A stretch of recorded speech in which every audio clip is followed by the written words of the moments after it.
వేల కోట్ల రూపాయల బ్యాంకు లింకేజ్ ఇచ్చి జీరో వడ్డీ మీద 1350 కోట్ల రూపాయలు ఇవాళ బ్యాంకులకు మన ప్రభుత్వం కట్టింది.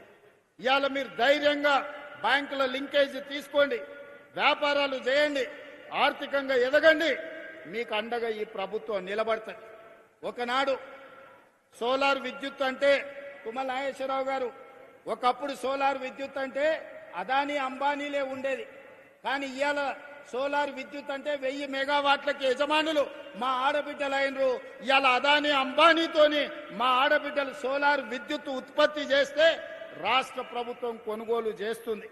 ఇవాళ మా ఆడబిడ్డలకు తెలియని వ్యాపారం లేదు, వ్యాపారంలో మెలకువలు లేవు.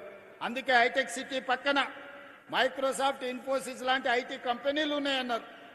మరి శిల్పారామం పక్కన 3.5 ఎకరాలు 1000 కోట్ల భూమి 106 స్టాల్స్ మా ఆడబిడ్డలకిచ్చి వాళ్ళు తయారు చేసే వస్తువులన్నిటినీ ప్రపంచానికి అమ్మే విధంగా, ప్రదర్శించే విధంగా ఇవాళ ఇందిరా మహిళా శక్తి సెంటర్ని హైటెక్ సిటీ పక్కన ఆడబిడ్డలకు ఇచ్చినాం. ఇవాళ వాళ్ళు తయారు చేసే వస్తువులను అమెజాన్ ఆన్లైన్లో కొనుక్కోవడానికి ఈరోజు పెట్టించినాం. మా ఆడబిడ్డలు తయారు చేసే ఉత్పత్తి వస్తువులు ఈరోజు ప్రపంచానికే ఈరోజు మార్గదర్శకంగా తయారైనాయి. అందుకే మా ఆడబిడ్డలందరినీ నేను కోరుకునేది ఒక్కటే, మీరు ఆర్థికంగా నిలబడాలి. స్వయం శక్తితోని ఉన్నప్పుడే, మీ కాళ్ళ మీద మీరు నిలబడ్డప్పుడే మీ కుటుంబంలో గౌరవం ఉంటుంది. భర్త అయినా కొడుకైనా ఆడబిడ్డ చేతిలో నగదు ఉన్నప్పుడు ఇచ్చే మర్యాద వేరు.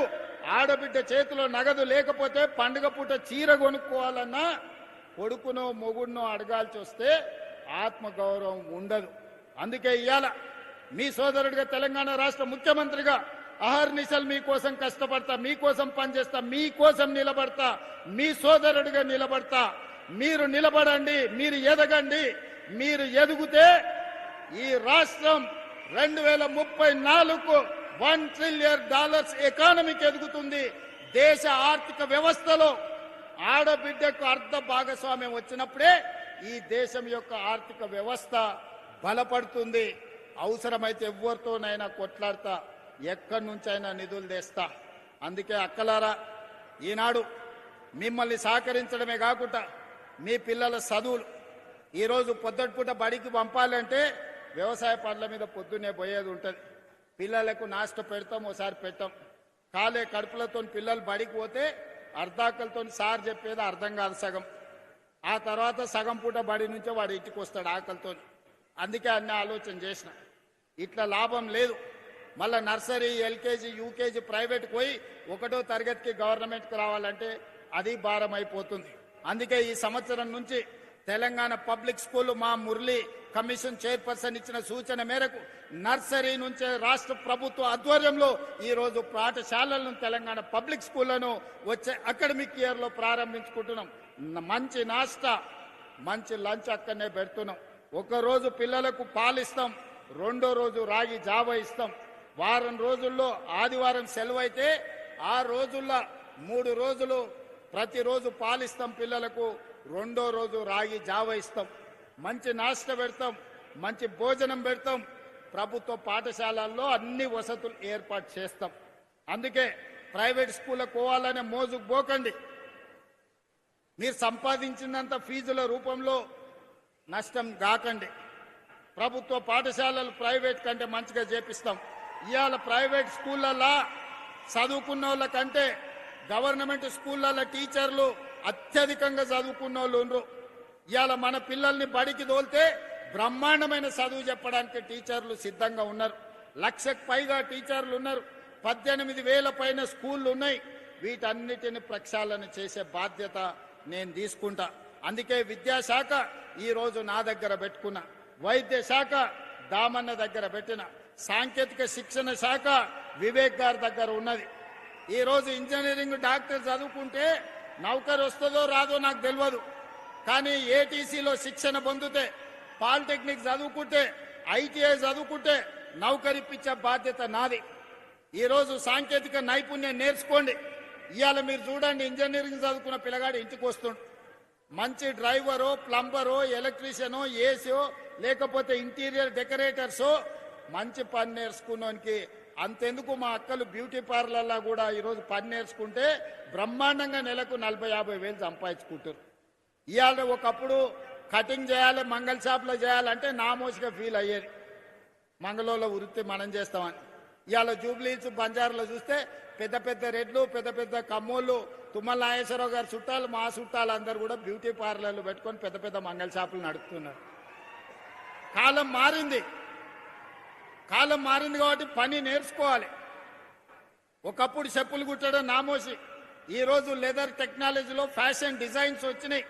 ఒకప్పుడు ఊర్లలో టైలరింగ్ చేయాలంటే ఎవరు టైలర్ చేస్తాడా అనేటోళ్ళు, బతకలేనోడు టైలరింగ్ చేస్తాడని.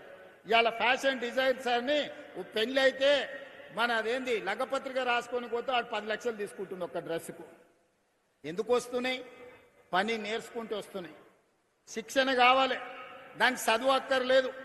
దానికి చదువు తక్కువ ఉన్నా పని నేర్చుకునే తెలివి ఉంటే ఈరోజు ఈ పనులల్లా నెల తిరుగుతే ₹1,00,000 సంపాదించుకునే అవకాశం వచ్చింది. అందుకే ఏటీసీలో చదువుకునే పిల్లలకు మా వివేకన్న సూచన మేరకు ప్రతి నెల ₹2,000 స్కాలర్షిప్ ఇస్తాం. ఇంటి నుంచి బియ్యం తెచ్చుకొని తాలూకా హెడ్ క్వార్టర్లో ఏటీసీలో చేరితే 2 ఏళ్లలో ₹1,00,000 సంపాదించుకునే ఉద్యోగం వస్తుంది. అందుకే మా పిల్లలకి ఈరోజు నేను సూచన చేస్తున్న యువకులకు కాళ్ళ మీద నిలదొక్కోండి, మీ తెలివితేటల్ని ప్రదర్శించండి. ఇవాళ రేపు పాడేటోళ్ళకి ఎన్ని అవకాశాలు వచ్చినా యూట్యూబ్లో ఎన్ని పైసలు సంపాదించుకుంటారు. ఈరోజు టాలెంట్ ఉంటే ప్రపంచం మీ ముందు తల వంచి నిలబడుతుంది. ఒకప్పుడు లేదు. ఒకప్పుడు ఇంటర్ చదువుకోవాలి, డిగ్రీ చదువుకోవాలి, పీజీ చదువుకోవాలి, పిహెచ్డి చేయాలి, అప్పుడు వచ్చి చిన్న నౌకరు చేయాలి. ఇవాళ రేపు 12 తర్వాత మాట్లాడడానికే నేర్చుకొని 3 భాషలు వస్తే నువ్వు పని నేర్చుకున్నావు అంటే ఎవరైనా నీ దగ్గరికి ఏడున్నా ఎత్తుకుంటా మన దగ్గరకు వచ్చే పరిస్థితి ఉంది. అందుకే సాంకేతిక నైపుణ్యం ఉన్న విద్య వైపు మనం మరలాలి. వ్యవసాయంలో మెలకువలు నేర్చుకోవాలి. వ్యవసాయంలో మంచి పంటలు, లాభదాయకంగా వచ్చే పంటల్ని ఈరోజు మనం పండించాలి. ఇవే మన జీవితాలను మారుస్తుంది. ఇవే మన జీవితాలలో మార్పు తీసుకొస్తాయి. అందుకే నేను ఈ వేదిక మీద నుంచి రాజకీయాలు మాట్లాడదలుచుకోలే. ఎన్నికలప్పుడే రాజకీయాలు. ఎన్నికలప్పుడు పోటీ ఎన్నికల్లో నిలబడ్డప్పుడు రఘునందన్ రావు గారిని ఓడగొట్టాలని నేనే ఈడ మస్తుగా తిరిగిన. ఎన్నికలు అయిపోయినాయి, మీరు అందరు తీర్పు ఇచ్చిండ్రు. ఆయన ఎంపీ అయిండు, నేను ముఖ్యమంత్రి అయినా. మేమిద్దరం ఈరోజు సమన్వయం చేసుకుంటే మీ ప్రాంతం అభివృద్ధి జరుగుతుంది. ఇవాళ సిద్దిపేట ప్రాంతంలో సమస్యలు చెప్పిండు, దుబ్బాక ప్రాంతంలో సమస్యలు చెప్పిండు, ఈరోజు ఇతర ప్రాంతాల సమస్యలు చెప్పిండు. ముఖ్యమంత్రిగా నా బాధ్యత ఎంపీ గారు నా దృష్టికి తీసుకొచ్చిన సమస్యల్ని పరిష్కరించడం. అందుకే ఈరోజు ఇక్కడనే కాదు, రేపు ఎరువులు, ఇజ్రాయెల్ ఇరాన్ యుద్ధం జరుగుతుంది. యుద్ధం అక్కడ జరిగితే మనకేందని, మన ఎరువులు మొత్తం విదేశాల నుంచే రావాలి, గ్యాస్ అక్కడి నుంచే రావాలి. ఈరోజు మనకు రాబోయే రోజుల్లో యూరియా కొరత వచ్చేటట్టు కనిపిస్తున్నది. యుద్ధం కొనసాగితే యూరియా